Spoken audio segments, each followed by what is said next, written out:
Hi வணக்கம் மக்களே, எல்லாரும் எப்படி இருக்கீங்க? எல்லாரும் ஹாப்பியாக தீபாவளி கொண்டாடிருப்பீங்கன்னு நினைக்கிறேன். தீபாவளி முடிஞ்சு ஆஸ் யூஷுவல் எல்லாரும் நம்ம ஒர்க்காக ஸ்டார்ட் பண்ணிட்டோம். ஒரு சின்ன ஷேரிங் உங்க கூட என்ன அப்படின்னு பார்த்தீங்கன்னா, ஒரு 2 டேஸ்க்கு முன்னால் என்னோட ஸ்டூடெண்ட் ஒரு பொண்ணு கால் பண்ணாங்க. அவங்க கால் பண்ணி என்ன சொன்னாங்க அப்படின்னு பார்த்தீங்கன்னா, ரொம்ப எனக்கு வந்து அவங்க பேசுனதை கேட்டு ரொம்ப ஃபீல் ஆயிடுச்சு. அவ்வளோ வருத்தப்பட்டு சொல்லப்போனால் அழுதுட்டாங்க அவங்க. என்ன அப்படின்னு பார்த்தீங்கன்னா, அவங்களுக்கு வந்து ஒரு கால் வந்திருக்கு. பிரைடல் மேக்கப் என்கொயரி வந்திருக்கு. என்ன அப்படின்னா, நான் ஒரு பர்ட்டிகுலர் ஏரியாலேருந்து பேசுகிறேன். சொல்லப்போனா அவங்க சொன்னது வந்து அலங்கநல்லூர் பக்கத்துல சொன்னாங்க. அங்கருந்து பேசுறேன். எனக்கு வந்து ஆல்ரெடி பிரைடல் மேக்கப் புக்கிங் இருக்கு அந்த டேட்ல. அந்த டேட்ட வந்து என்னால ஃப்ரீ பண்ண முடியல. அதுக்கு பதில் நீங்க போறீங்களா? அப்படின்னு கால் பண்ணியிருக்காங்க. ஆனா சொல்லப்போனா அந்த பொண்ணுக்கு இவங்க யாருன்னே தெரியாது. இந்த பொண்ணு ஓகே பிரைடல் மேக்கப் தானே, ஆர்டர் தானே, சரி நம்ம பண்ணிடலாம் அப்படின்னு சொல்லி எல்லா டீட்டெயிலும் கேட்டிருக்காங்க. அவங்க கேஷுவலா அப்படியே அப்படியே எப்படி சொல்றது, நம்புற மாதிரி எல்லாமே பேசியிருக்காங்க. மேக்கப் என்னைக்கு போடணும், என்னென்ன மேக்கப் போடணும், எந்த டேட்ல போடணும், ஹஷி மேக்கப் கேட்டிருக்காங்க. எல்லாமே பேசியிருக்காங்க. பேசுனதுக்கு அப்புறம் வந்து பாத்தீங்கன்னா, கிளையண்டோட நம்பர் குடுக்குறேன். நீங்க கன்டின்யூ பண்ணிக்கோங்கன்னு சொல்லியிருக்காங்க. ஓகே. ஃபர்ஸ்ட் பெர்சன் முடிஞ்சிருச்சா? செகண்ட் வந்து கிளையண்டோட நம்பர் கிடைக்கும். இந்த பொண்ணு கிளையண்டோட நம்பர் எடுத்து அவங்க கிட்டயும் பேசியிருக்காங்க. பேசி கன்ஃபார்ம் பண்ணியிருக்காங்க. மேக்கப் எல்லாமே எந்த டேட்ல என்ன மாரி வேணும் எல்லாமே கேட்டதுக்கப்புறம், அவங்க என்ன கேட்டிருக்காங்க, எனக்கு ஹச்டி மேக்கப் வேணும்னு கேட்டிருக்காங்க. இந்த பொண்ணு ஹச்டி மேக்கப் வந்து என்ன சொல்லியிருக்காங்கன்னா, நான் ஒரு ஒரு பட்ஜெட் சொல்லியிருக்காங்க. ஆனா, அதுக்கு முன்னால பேசின மேக்கப் ஆர்டிஸ்ட் இவங்களுக்கு ரெஃபர் பண்ணாங்க பாருங்க. அவங்க என்ன சொல்லியிருக்காங்கன்னா, ஆல்ரெடி நான் அமௌண்ட் கூட சொல்லிட்டேன். நீ கம்மியா சொல்லாத. அதனால வந்து அவங்க குடுக்குறது நீ வாங்கிக்கோ. அந்த அளவுக்குலாம் அவங்க வந்து கேன்வாஸ் பண்ணியிருக்காங்க இந்த பொண்ண. இந்த பொண்ணு என்ன பண்ணிருக்கு, சரி ஓகே நம்ம ஒர்க்க நல்லா பண்ணி குடுத்துருவோம் அப்படின்னு சொல்லிட்டு இது பண்ணிருக்கு. அந்த கிளைண்ட் என்ன பண்ணியிருக்காங்க, எனக்கு உங்களோட பிரைடல் செட் எல்லாம் அனுப்புங்க. நான் புக் பண்ணிக்கிறேன்னு சொல்லியிருக்காங்க. இவங்க பிரைடல் செட் எல்லாம் அனுப்பியிருக்காங்க. எனக்கு இது பிடிக்கல. இன்னும் வேற டிசைன்ஸ் வேணும். இப்ப ரீசெண்டா விக்டோரியா செட் இருக்குல்ல, அந்த மாதிரி எல்லாம் வேணும்னு கேட்டிருக்காங்க. அப்ப என்கிட்ட அது மாதிரி அவைலபிளா இல்ல. நான் வெளியே தான் ரெண்ட்டுக்கு எடுக்கணும்னு சொல்லி ஒரு வார்த்தை சொல்லுவாங்க. அப்ப எனக்கு தெரிஞ்ச இடத்துல நீங்க ரெண்ட்டுக்கு எடுங்க. ஒரே தான் நம்ம வந்து இது பண்ணிக்கலாம்னு சொல்லி இந்த மேக்கப் ஆர்டிஸ்ட் சொல்லியிருக்காங்க. யாருன்னா இந்த பொண்ணுக்கு ஃபர்ஸ்ட் கால் பண்ணி இந்த ஆர்டர் கொடுத்தாங்க பாருங்க. அந்த மேக்கப் ஆர்டிஸ்ட் சொல்லியிருக்காங்க.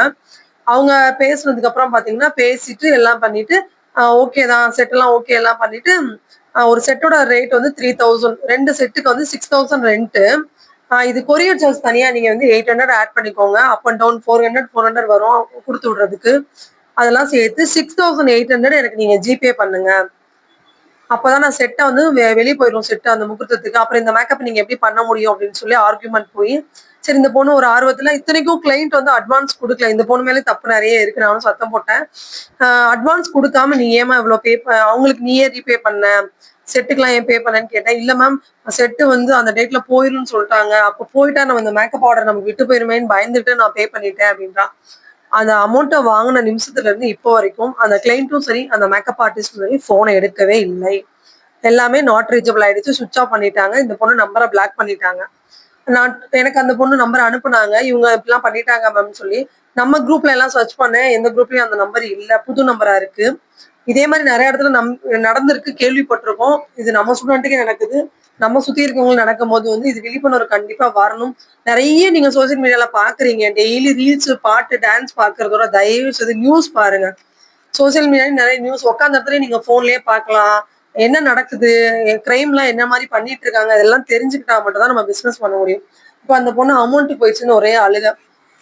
இப்போ ஃபர்தரா கம்ப்ளைண்ட் கொடுக்க சொல்லியிருக்கோம். நான் ஸ்க்ரீன்ல வந்து அந்த சர்ஜரி பண்ணவங்க நம்பர் போடுறேன்.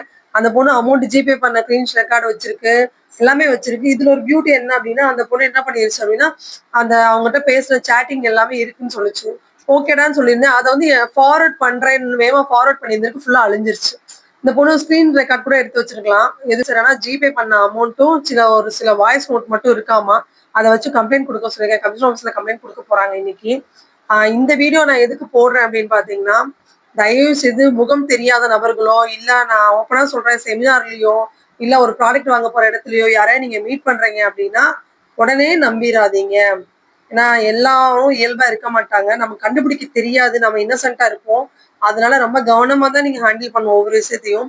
யாராவது சொல்றாங்கன்னா அவங்களோட ஆதார் ப்ரூஃப் வாங்குங்க. எங்க இருக்கீங்கன்னு கேளுங்க. இப்ப நான் வந்து ஒரு பிரைடல் மேக்கப்போ இல்ல ஏதோ ஒரு புக் பண்றேன் அப்படின்னா, நாங்க என்ன பண்ணுவோம்னா, அந்த ஏரியால ஆல்ரெடி நம்ம போய் பழக்கம் இருந்துச்சுன்னா நாங்க விசாரிச்சுக்கலாம். அந்த மாதிரி ஏதாவது ஒண்ணு பண்ணிட்டு தான் நீங்க பண்ணணும். எதுவுமே தெரியாம சடானா ஒரு பர்சனை நம்பி நமக்கு நல்லது செய்வாங்க அப்படின்னு சொல்லி நீங்க வந்து அமௌண்ட்டை போடுறதும் சரி, இல்ல நம்மளை பத்தின ஷேரிங் பிசினஸை பத்தி நீங்க ஷேர் பண்றதும் சரி, இந்த மாதிரி தான் லாஸ்ல தான் முடியும். அதெல்லாம் கொஞ்சம் கவனமா ஹேண்டில் பண்ணுங்க. உங்களுக்கு இந்த மாதிரி கால்ஸ் வந்துச்சுன்னா மேக்ஸிமம் நான்லாம் ஆன்லைன் கால் புக்கிங் வந்து எடுக்க மாட்டேன்.